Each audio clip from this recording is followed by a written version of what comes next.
बिस्मिल्लाहिर्रहमानिर्रहीम। अस्सलामुअलैकुम दोस्तों, welcome to my channel horror stories. कैसे हैं आप लोग? उम्मीद करती हूँ खैरियत से होंगे।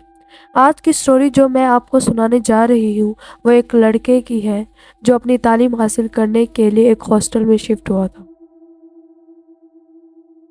ये घटना दिल्ली में पढ़ने वाले राहिल के साथ 2012 में घटी थी, जब वो 21 साल का था।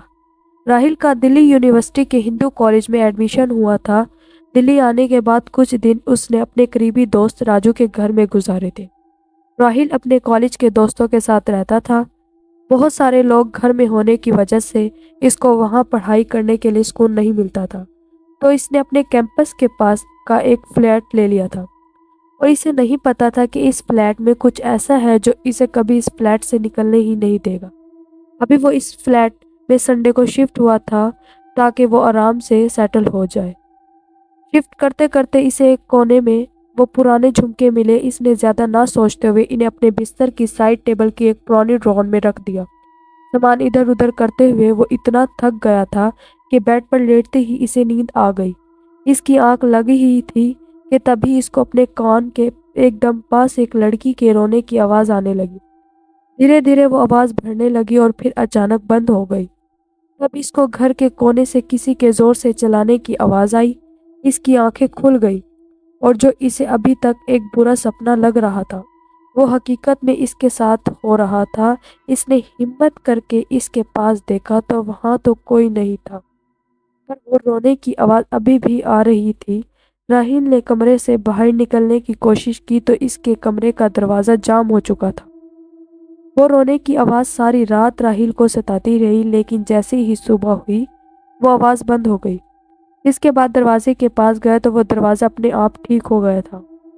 इसने पूरा घर देखा लेकिन कहीं पर भी कुछ भी नहीं था।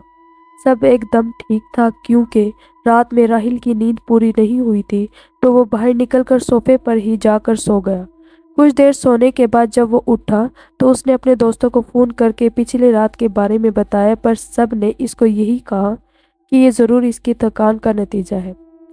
और कुछ नहीं, इसने अपने दोस्त राजू को अपने पास बुलाने की कोशिश भी की, पर क्योंकि उसके एग्ज़ाम चल रहे थे तो वो इस दिन नहीं आ पाया।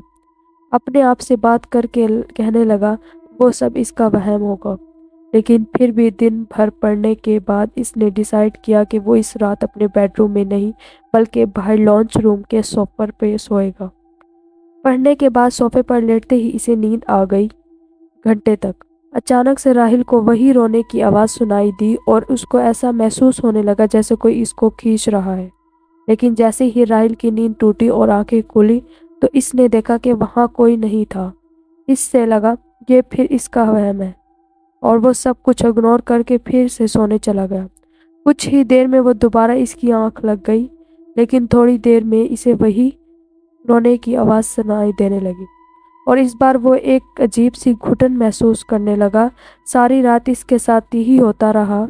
अगले दिन राहिल ने अपने फ्लैट के आसपास लोगों के से बात करने और कोशिश की, पर जो कुछ भी हो रहा था इसके बारे में इन्हें कुछ नहीं पता था क्योंकि वहाँ पर रहने वाले लोग कॉलेज स्टूडेंट्स थे जो 1-2 साल पहले ही वहाँ आए थे। इसने परेशान होकर जब फ्लैट ओनर को कॉल किया तो उसका भी फ़ोन नहीं लग रहा था। मैं सबकी सलाह मानकर एक डॉक्टर को कंसल्ट किया जिसने इसके अलग अलग टेस्ट किए तो इसने कहा कि कभी कभार भारी थकान की वजह से ये सब कुछ हो जाता है। लेकिन अब इसको अपने सपनों में एक लड़की दिखाई देने लगी थी जो ज़ोर ज़ोर से एक कोने में बैठकर रोती थी और सपने में राहिल के रोकने के बाद भी एक बिल्डिंग की छत से छलांग लगा देती थी। ऐसे सपनों से राहिल की तबीयत दिन ब दिन बिगड़ती ही जा रही थी। इसके दोस्त भी बीच में इसके साथ रहने आए और इन्हें कुछ महसूस नहीं होता था, जबकि राहिल को वही सपने हर रात आते थे।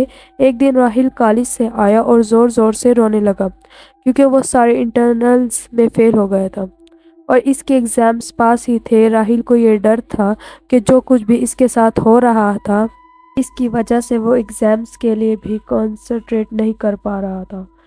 इस दिन वो घबराहट के मारे गिर पड़ा और ज़मीन पर ही सो गया।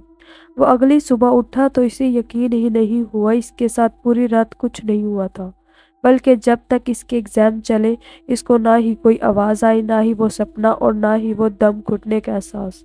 और इसी वजह से राहिल एग्ज़ाम्स में बहुत अच्छा स्कोर कर पाया। राहिल ने ये सब करने के लिए अच्छा खाना मँगवाया, बेड पर लेटे-लेटे लैपटॉप पर एक फ़िल्म चलाई और खाना खाते-खाते सो गया। पर इस रात इसे वही रोने की आवाज़ वापिस सुनाई दी। जब राहिल ने ध्यान से सुना तो इस बार आवाज़ रोने की नहीं बल्कि हँसने की थी और इसको ऐसा महसूस हो रहा था जैसे किसी ने इसको कस कर पकड़ा हुआ था। इसने डर के मारे आंखें खोली तो इसने देखा कि इसकी छाती पर एक लड़की का हाथ था जिसका शरीर सड़ा हुआ था और वो इसके बगल में लेटकर इसको जोर से पकड़े हुए थी और मुस्कुरा रही थी। और वो लड़की और कोई नहीं बल्कि वही लड़की थी जो इसके सपने में हर रात आती थी और एक बिल्डिंग के टेरेस से छलांग लगाती थी। राहिल ने खुद को वहां से निकालने की कोशिश की और इसके लाख दम लगाने पर भी वो हाथ इसके ऊपर से नहीं उतार रहा था। राहिल की आवाज़ भी नहीं निकल रही थी। राहिल ने अपना सारा दम लगाया और वो किसी तरह इस बेड से उठा। वो घर से बाहर जाने के लिए भागा पर घर का मेन डोर खुल ही नहीं रहा था। तभी वो हंसी की आवाज़ रोने की आवाज़ में बदल गई। वो लड़की इसके पीछे-पीछे जब कमरे से बाहर आई तो राहिल जैसे-तैसे करके टाइम टेबल के नीचे छुप गया। इसने जल्दी से अपने दोस्त राजू को फ़ोन किया। इसने राजू को पूरी बात बताई और इसे फ्लैट आने को कहा। भगवान का नाम लेने लगा कि वो किसी तरह बच जाए लेकिन तभी वो लड़की डाइनिंग टेबल से उल्टी लटकी हुई राहिल की आंखों के सामने आ गई। इसे देखकर राहिल कांप उठा। इसका चेहरा भयानक लग रहा था। बाल बिखरे हुए थे, आंखें एकदम नीली पड़ी थी। इस लड़की के कान में वही झुमके थे जो इसको फ्लैट की सफाई करते समय मिले थे। जब राजू फ्लैट पहुंचा तो इसने देखा कि राहिल रूम में नीचे गिरा पड़ा था और वो बुरी तरह जख्मी था। राजू इसे हॉस्पिटल ले गया। राहिल को बहुत चोट लगी थी लेकिन जब इसे होश आया तो राहिल ने राजू को बताया कि अब वो इससे प्यार करने लगी है और वो इसका पीछा कभी नहीं छोड़ेगी। हॉस्पिटल में धीरे धीरे राहिल रिकवर हो रहा था लेकिन एक रात खबर आई कि राहिल ने हॉस्पिटल बिल्डिंग के टेरेस से कूदकर अपनी जान दे दी और लाश के साथ दो झुमके भी पाए गए हैं। राजू को कभी समझ नहीं आया कि क्या राहिल दिमागी रूप से बीमार था या सचमुच इस लड़की की आत्मा ने इसके साथ ये सब किया था। खैर जो भी, इसने अपने जिगरी दोस्त को हमेशा हमेशा के लिए खो दिया था। अल्लाह हाफिज।